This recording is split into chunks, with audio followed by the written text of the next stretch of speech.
guys, so today I'm gonna try my hand at promulgating boxwoods. And what I'm doing is I'm looking for new growth where the stalks are soft and bendy and not so stiff. Like this is a pretty good one. And it needs to be about 6 to 8 inches long. I'd say it's about 6 inches.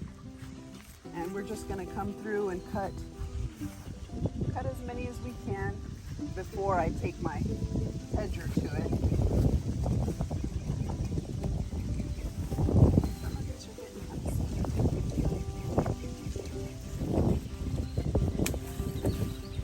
Let's go around this way.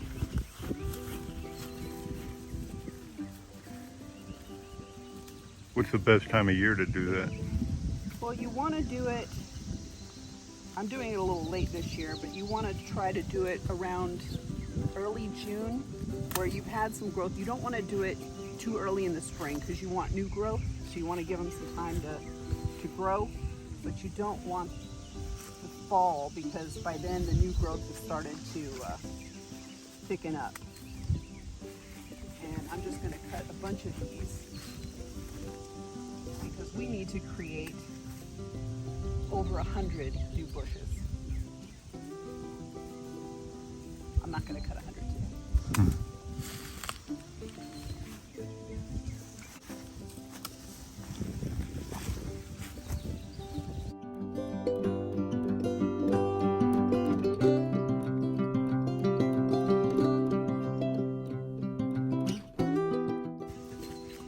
All right, so I'm going to show you.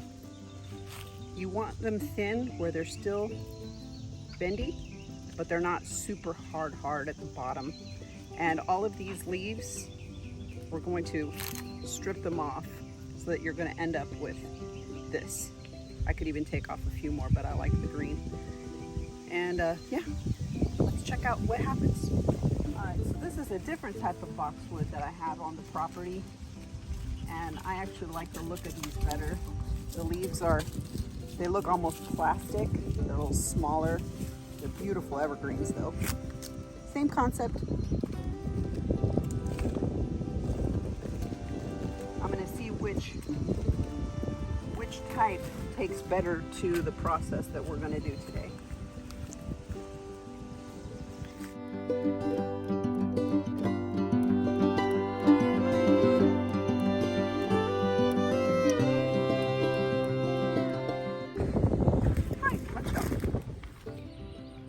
So I'm here at my potting table and I have a couple of branches of our boxwoods.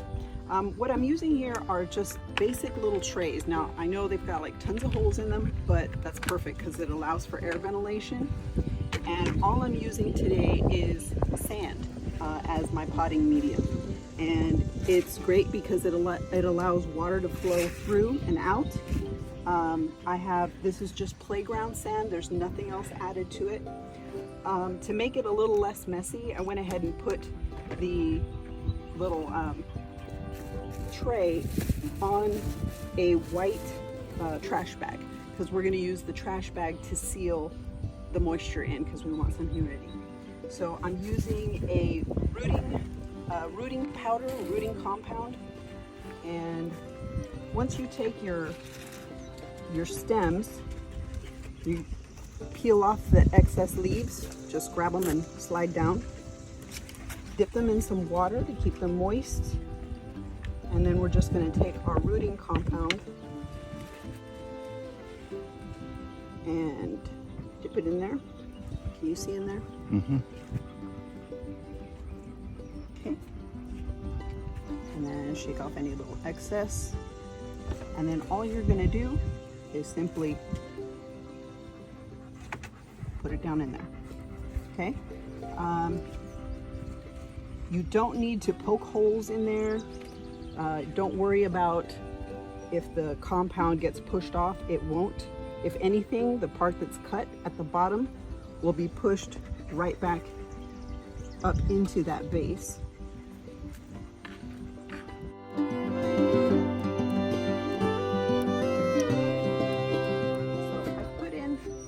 Just a couple of these. I don't know, I've got maybe 15 in here. There's room for more, but it's getting hot and windy. So anyway, last step is you're gonna need some kind of sturdy brace to keep the bag off of the plants. And this is an old bamboo stick that I had that I just cut into a couple of pieces, and I'm just gonna put them around the four corners, and it's just so that the plants don't get completely smashed. If they touch a little bit, that's no big deal, but you just don't want them completely smashed. So now, this thing is a little heavy. I'm just gonna pull the garbage bag over the, and again, all we're trying to do is establish roots. It's nice.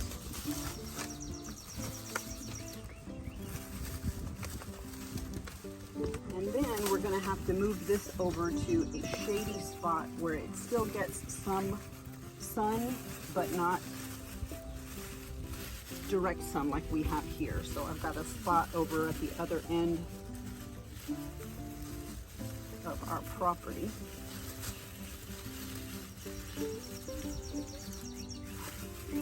Duh, most important part. Now this sand was a little wet because we had some rain the other day, but I'm just going to put some more water in here, because what we want is to create humidity. It gets nice and hot here in July, so that shouldn't be an issue, but we want to make sure that this is completely sealed off.